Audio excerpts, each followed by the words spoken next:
Hello and welcome. If you're watching this, you're likely on track to supplement your income with eBay, or maybe even start an eBay store yourself. I have some great advice to help you succeed. I had to figure most of this out on my own.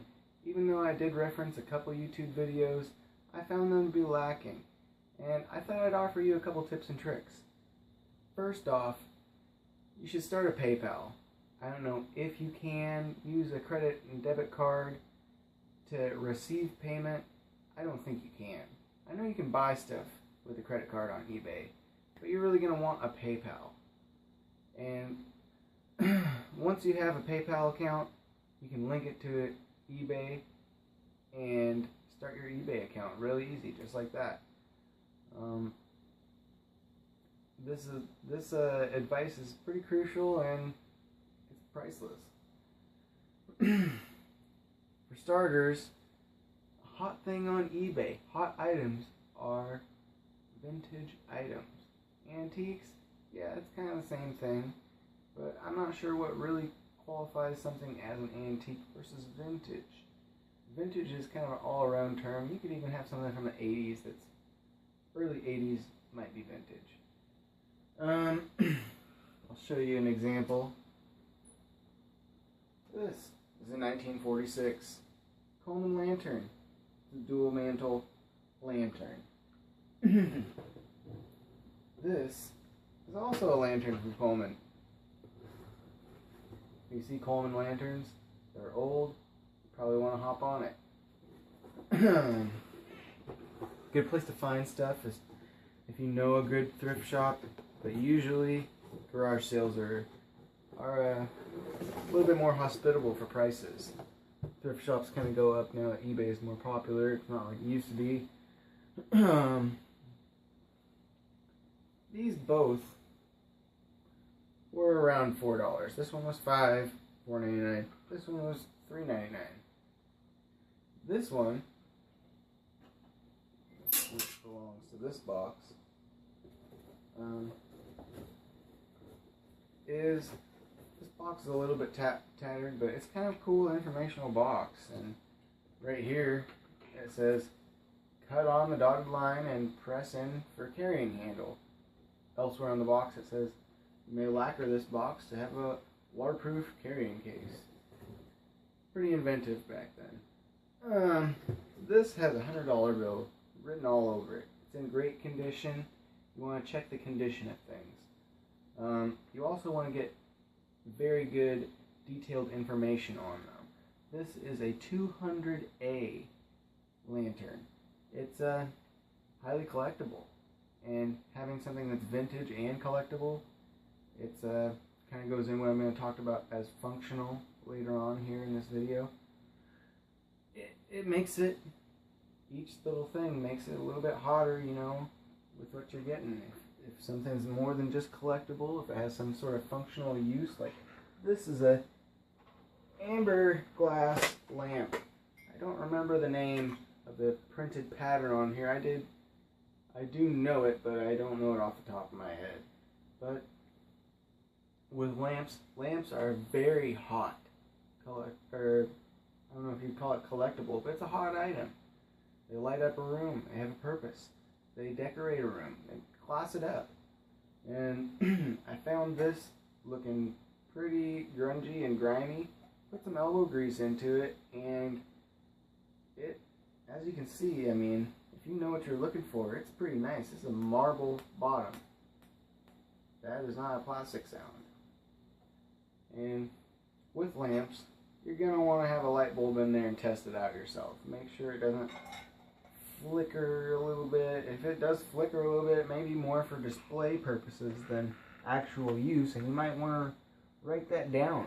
Sometimes people repurpose stuff like wiring too, you know. You never know why somebody wants to buy something. If it does flicker, it probably brings the value down a bit. You might want to check that out if you have the ability as you're buying it. That being said, I bought these lanterns knowing that they had value much more than the $3.99, which is actually a $100 thing on eBay. when I was buying it. However, research is king and very prime to do when you're going to get something. I even did it with this collectible Mickey Mouse cookie jar. You'd think Mickey Mouse cookie jars, they're all worth a fair amount because Mickey Mouse is collectible, highly collectible. They classify this, there's a category, they put categories on eBay, and this is categorized as Disneyana memorabilia. And it's cookie jar. Whenever you have something like this, this is ceramic, you want to definitely show any imperfections in your free 12 gallery pictures. If you need more than that, I think they're only like a dime for each additional picture. This one has some wear right there, some chips right there, but other than that, it's in great condition. You just want to take pictures of those, because otherwise the item may not be as described. If you described it as mint condition and they look at it and they're not satisfied, they might leave you a negative feedback. That is very painfully that will very negatively affect you and your selling rating. People don't want to buy from somebody who's untrustworthy, who, you know, maybe I took a picture of it while it's in good condition, and then, bam, I break it, and I send them a broken thing. Nobody wants to buy something broken when there's a picture of it while it's good. And misleading, mischievous type of things, you know, people look at that when they're buying the object in question, because it shows. You know, if you have a negative rating, there's probably a reason. There aren't that many sticklers. However, if you have 99% positive feedback, I'd say 95 and up. People understand that out of 1,000 items, if you sold 1,000 or 500 or however many you sold, if you have one, maybe two negative feedbacks, it's not going to kill you. There are sticklers out there. Not to say they don't exist. There's just not that many of them. And if you do everything correct, you'd be like me and have 100% positive feedback. You know, I don't have that many stars because I haven't sold a tremendous amount of items, but I've sold quite a few items, and it's enough. It's enough to gain the experience, which I'm going to share with you. Lamps are my hot seller. I'll tell you, I've gone through quite a few, and they're kind of common to find lamps at garage sales. You might have to spend $5 or $10, but you spent $5 or $10, I'm going to sell this for $60 or $70. It's all an investment game. And if you have a game plan, you're on track to succeed. Not everything like that is vintage. It's from 60s or 70s. That was 64, 46. The Disney cookie jar Mickey Mouse is newer.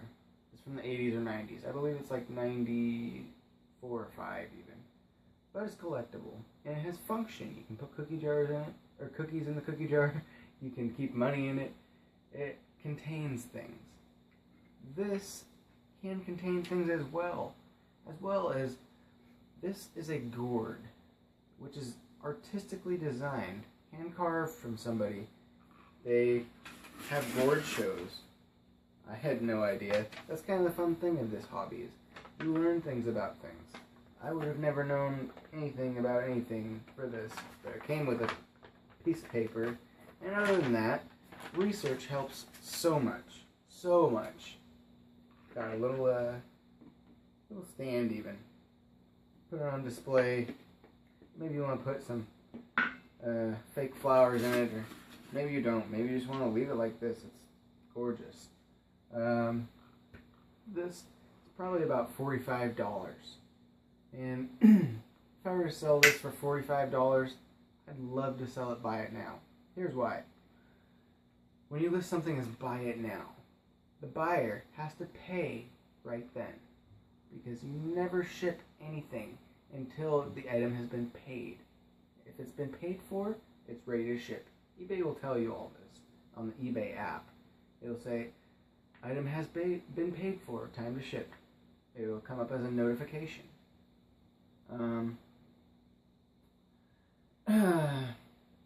Let's say that you wanted to offer free shipping though. There are certain things you can do that you can't do on the app. From the desktop you can though. And one thing is example shipping.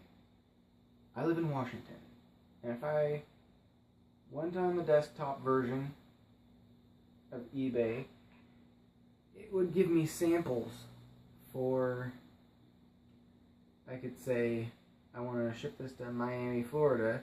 It put in the area code. It would give me the example price, and that's the maximum distance that it's going to be away from me in the continental 48. I could say free shipping, no eBay global shipping program, because that's a program that they have. They offer that. And yeah, you can bump up the price a little bit, knowing what it's going to cost at its maximum. Have it somewhere around what it's going to cost to ship it included in the price. Now, if you want to eat a little bit of profit margin, you might gain a little bit of more views and definitely get rid of it quicker. Because another thing is if I had this on here on the internet for $100, there might be one person with a lot of money to throw around that just doesn't give a hoot, you know. They don't care. They've got the money and they're balling. But typically, to find that one person amongst the rich people who really wants this specific elephant gourd with the pine needle top, that's what this is, pine needles, it might take a couple of months or maybe years rather than a week or a couple days or 1 month or something. So that's the sale time. Let's talk a little bit more about shipping. You're going to want to give an idea of dimensions of things. So this lantern right here is this tall from top to bottom. You might want to have the tape measure, the tape in the frame of the gallery photo on 1, 2, 3 pictures, you know. You might want to have it like this, might want to have it like this, just depending.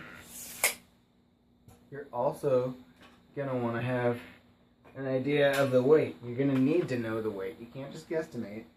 Somebody's going to give you a negative feedback if you rip them off, or you're going to get ripped off. So this is a postal scale. I would recommend it. It comes in very handy.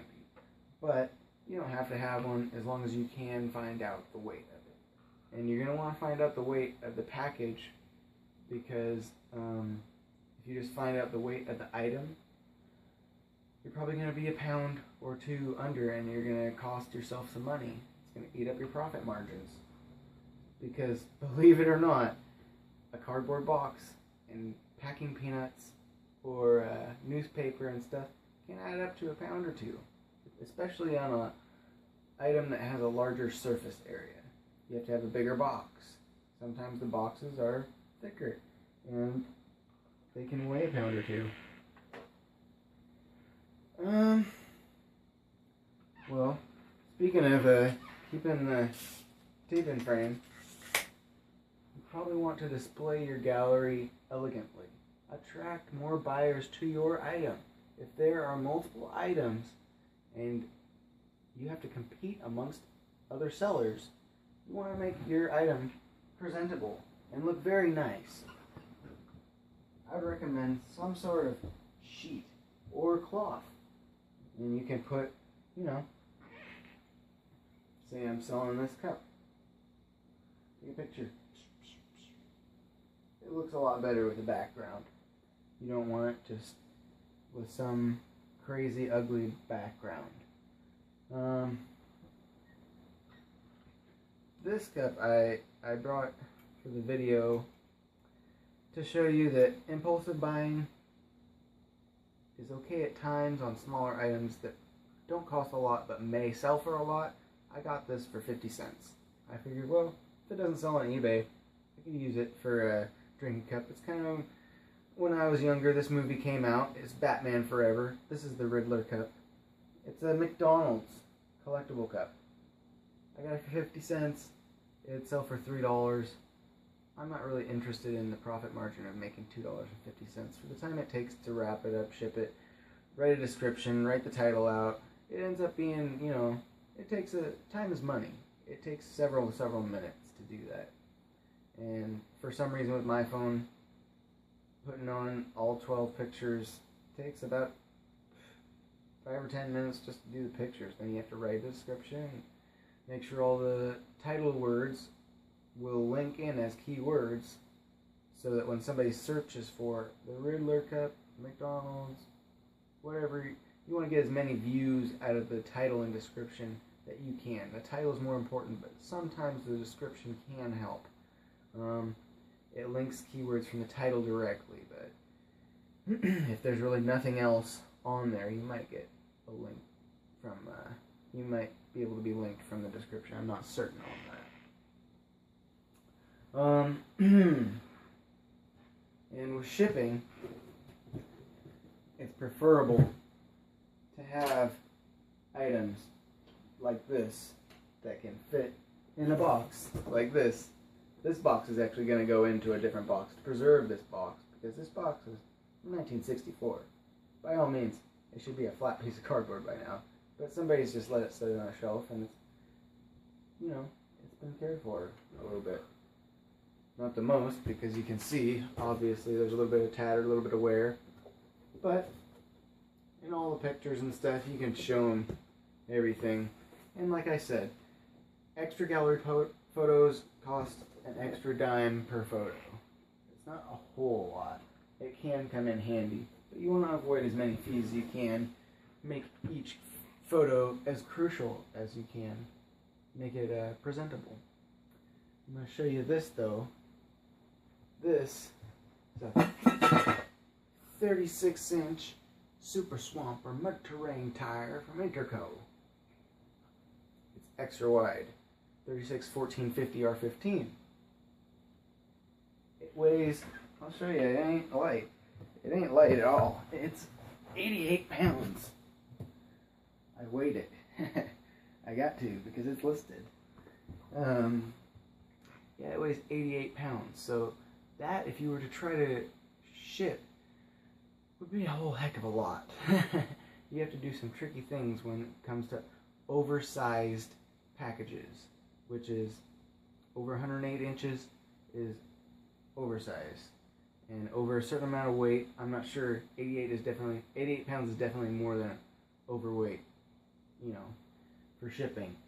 It's going to cost $120, and I'm shipping it Greyhound, which is an option that you can present to the people.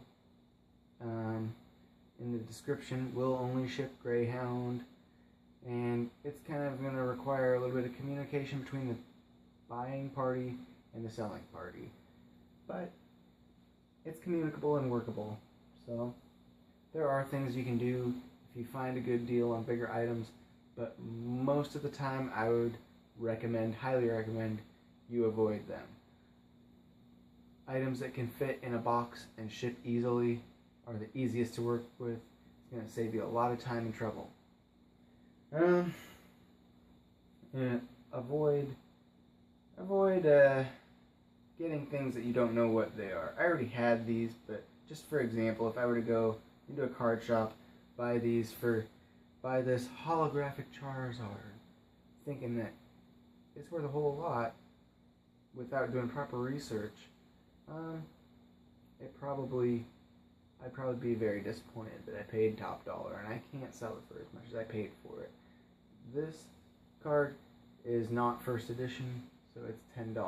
A first edition Charizard would be worth around $1,000. So, very surprising. I wish it was first edition.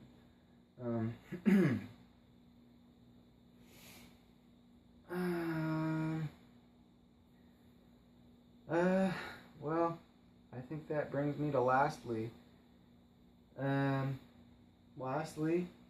when you're looking at stuff like these lanterns, you wouldn't want to sell a winter coat in the middle of summer.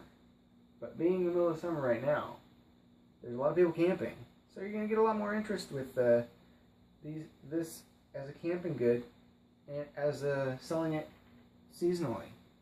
You know, somebody would probably buy it in the wintertime, but I'm not saying that somebody's going to use that. It's probably going to be on display, but seasonal interests gain a lot of views. A lot of views means somebody's going to buy it, just to put it very simply. And yeah, seasonal interests really help things sell for more money and quicker. You don't want to have something on there that's sitting on there for a year, taking up space in your place. I think that about does it. If you found this video insightful or helpful anyways, please like and subscribe. It would help me very much. I'll get on my knees. Please like it. And if you have any questions or anything you'd like to say, leave it in the comments below. Thank you very much.